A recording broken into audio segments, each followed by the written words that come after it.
32 বছর বয়সে আমি কিন্তু এখন ভোট দিতে পারি না, এমনকি আমি ভিপি হয়েছি। দুর্ভাগ্য আমার নিজের ভোটটাও কিন্তু আমি দিতে পারি না। ভোট দিতে যাব তখন এই দলের গন্ডগোল লাগে গেছে, আমার ভোট আমি কিন্তু দিতে পারি না, আমি ভিপি হয়ে গেছি। এখনো যে পরিস্থিতি দেশের, তাতে আমরা বুঝতেছি নির্বাচন আসলে আমরা প্রত্যাশা করছি ডিসেম্বরের মধ্যে হবে, প্রধান উপদেষ্টা বলছেন। বাট আমি এখন সন্দিহান যে আদৌ ডিসেম্বরের মধ্যে নির্বাচন হয় কিনা, কারণ তার কতগুলো লক্ষণ থাকতে হবে। আইন শৃঙ্খলা পরিস্থিতির ইমপ্রুভমেন্ট, রাজনৈতিক ঐক্যমত, কিন্তু এখন আমরা বিভাজন দেখতে পাচ্ছি, বিভিন্ন ক্ষেত্রে ডে বাই ডে বিভাজন হচ্ছে, যার ফলে নির্বাচন নিয়ে একটা অনিশ্চয়তা বোধহয় তৈরি হয়েছে। এখন বাংলাদেশের মানুষ, আপনারাও যারা, আমার জীবন এইরকম ভাবে দেশ চললে নির্বাচন কবে হয় জানি না, ভোট নিয়ে কি হয় আমরা জানি না। জেলখানা থেকে আন্দোলনে যখন নিস্তব্ধতা, নীরবতা, সাংবাদিকরা বলছিল প্রিজন ব্যারিয়ার থেকে, ভাই কিছু একটা বলেন, আন্দোলনে ভাটা পড়ছে, আপনারা জেল থেকে বললে চাঙ্গা হবে, কিছু কথা বলেন।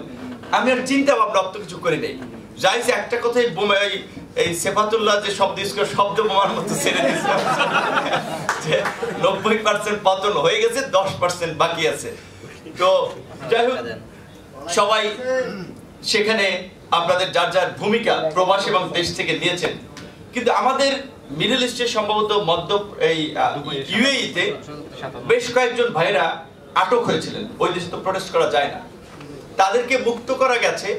কয়েকজন এখনো জেলা সিং, আমি এখানে এসে খোঁজ দিতে পারি, আগে শুনছিলাম কয়েকজন প্রসেসিং আছে, কিন্তু তাদের যে ব্যবসা বাণিজ্য তারা কিন্তু সব হারাইছেন, খালি হাতে চলে এসেছিলেন।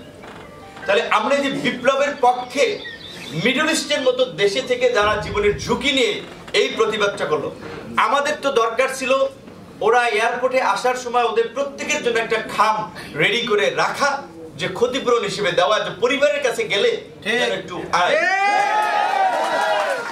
হয় নাই। আমরাও বলেছি মন্ত্রীদের সাথে উপদেষ্টা, 2-3 উপদেষ্টাকে বলেছি সবাই করবে দেখবে। তো এটাই বলি যে আসলে ওই যেই লঙ্কায় যায় সেই রাবণ হয়, এরকম একটা অবস্থা। সেক্ষেত্রে আমার মনে অবশ্যই আমাদের এই তরুণ প্রজন্মের তরুণ চিন্তার শুধুমাত্র তরুণরা করে সেটা না, বয়সের প্রবীণ তারাও করতে পারে, তার চিন্তা চেতনায় তারুণ্য থাকলে, নতুন কিছু থাকলে আশা করি যে আগামীতে তরুণদের মাধ্যমে রাজনীতিতে একটা নতুন পরিবেশ তৈরি হবে, একটা নতুন বন্দোবস্ত তৈরি হবে। এক দল চালাইছে, এখন আবার আরেক দল চালাইছে। মিজানুর রহমান আজহারী সাহেবের এখানে বোধহয় প্রোগ্রাম, আমিও বলছিলাম, তো আমার তো অত ভাইরাল হয় না, উনি ভাইরাল হয়ে বিপদে পড়ছে। উনি বলছিলেন একদল খাইছে আরেকটু,